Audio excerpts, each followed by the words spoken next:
Let us begin with a very terse description. Cultural Marxism is a broad term which refers to the advocacy and application of critical theory, and more generally to the cultural, political, and academic influence of certain elements within the contemporary left.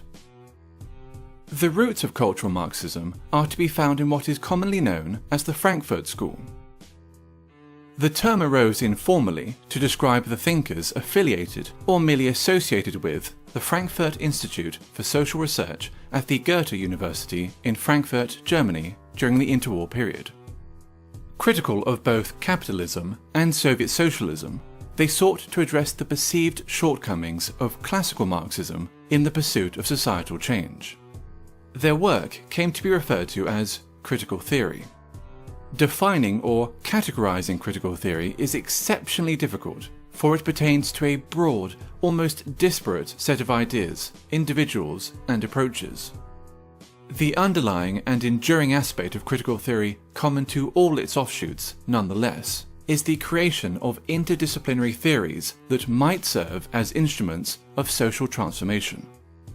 During the 1960s, the Frankfurt School critical theory gained traction with some segments of the left-wing and leftist thought in both Europe and North America. Today, its influence is felt throughout Western academia, dominating the social sciences and humanities.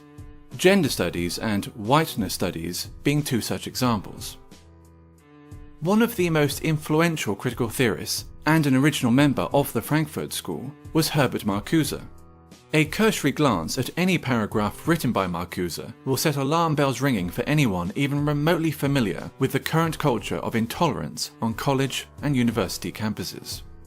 Consider the following passage from his 1965 essay, Repressive Tolerance.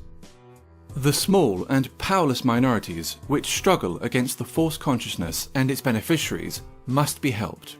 Their continued existence is more important than the preservation of abused rights and liberties, which grant constitutional powers to those who oppress these minorities. Social justice, feminism, neo-progressivism, and post-colonialism, to name but a few, are all movements inspired by or born out of critical theory, and thus all come under the umbrella of cultural Marxism. Be it gender, sexual orientation, family, race, culture, or religion, every aspect of a person's identity is to be questioned, every norm or standard in society challenged, and ideally altered in order to benefit supposedly oppressed groups. Classical Marxism saw class conflict as occurring between the bourgeoisie and the proletariat, between the haves and the have-nots.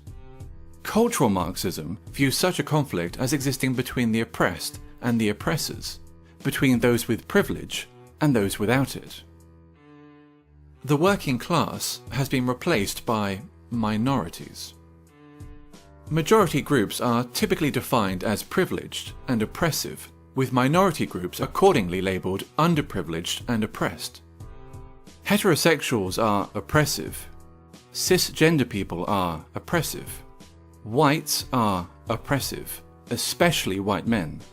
Christians are oppressive. Those that do not fit into these groups are thus considered oppressed. It stands to reason, therefore, that if heterosexuals are oppressors, the solution is to encourage other forms of sexuality. If whites are oppressors, the solution is racial diversity. If cisgender people are oppressors, the solution is to encourage transgenderism. If Christians are oppressors, the solution is to propagate Islam.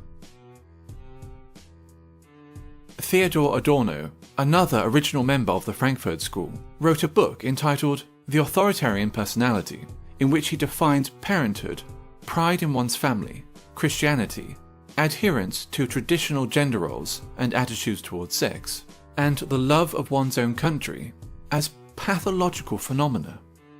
This tendency to pathologize opinions and life patterns, which are not in accordance with its own political ends, is characteristic of cultural Marxism. Differing views are thus described as irrational fears or phobias.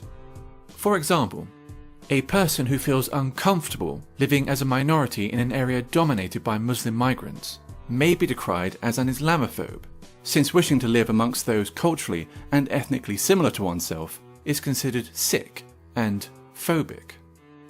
When Pakistani Muslims living in Britain, by contrast, show in-group preference, converting entire sections of a town or city into a mini Pakistan, there is no sickness, no phobia, only multiculturalism. 20 years ago, there were no Pakis here, no one was doing nothing. But now, the Pakis have made a stamp, man, trust, you know what I mean? Now, think 20 years ahead, boy, fuck knows, man, this is going to be Pakistan. Or England, it's going to be Pakistan, man. They're all fucking shipping over. A popular and propagandist manifestation of cultural Marxism is political correctness, in which media channels and social scientists make it a mandatory exercise to do the following. Question common language. Illegal immigrants, for example, are to be referred to as undocumented migrants, while ethnic discrimination is referred to as affirmative action. Their ambition to define and redefine words can be seen as a means of controlling the discourse and altering cultural norms. Racism and sexism have been redefined as a product of prejudice plus power, which leads to such ridiculous statements as, "There's no such thing as sexism against men," and I, an ethnic minority woman, cannot be racist or sexist towards white men. Maintain an unwaveringly favourable view of groups which are marked as being oppressed. Islam is a religion of peace.